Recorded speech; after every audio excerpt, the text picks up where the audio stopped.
is a friend of Talking Tales, an incredibly talented poet, just been published, Helen, which we'll make her tell you about. Please put your hands together, Helen Sheppard! Yeah.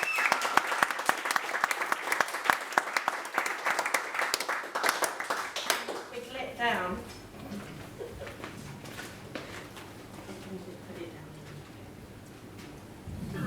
Oh, that's fine. I like that. I'll tell you a bit more about the book in a minute. I am absolutely thrilled to be at Talking Tales because it's so full of amazing stories, and you know, we rarely hear stories, don't we, as adults, and I just love it. I guess having a poem in a certain book made me think about what inspires us to write, and so I'm sharing a bit of that with you today. This is a little bit about my heritage. People look at my hair and like, where are you from then? Magpies fly home to roost. Two magpies fly away in 1880. An apron service girl needs dough at dawn, scours dirty pans with sand. My great-grandmother. My great-grandfather cracked shackle bolts out of servitude. A free man, merchant seaman, migrates Atlantic in filth and salt, docks coal black.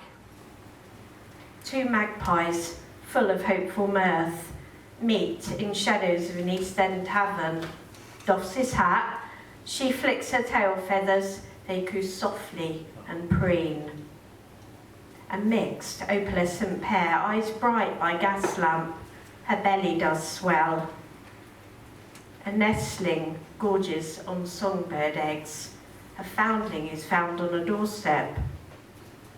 Charcoal child soothes off mother's last suckle, wakens to thread shiny charms on apron ties. Secrets never told as magpies fly away to roost.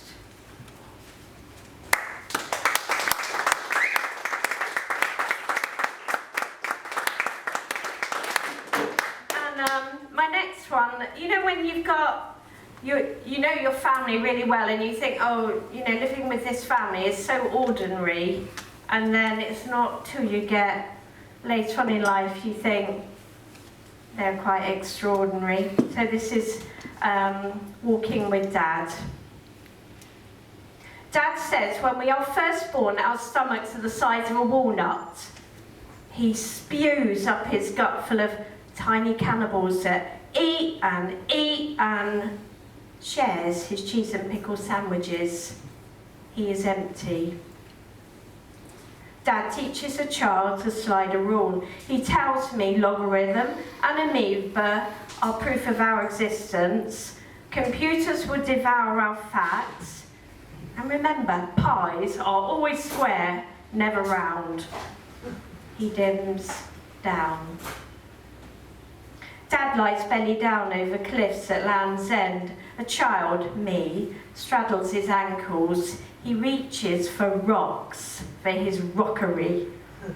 They body pivot, stretch. Rocks splurge into squall. They are budgies.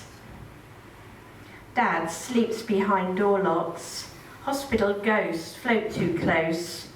He puckers to kiss and spit pills.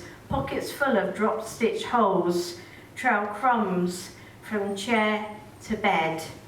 He has forgotten.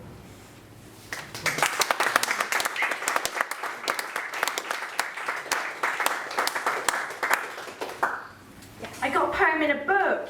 And, you know, sometimes you have to wait a blooming long time. I got a message to say they found my poem in another book.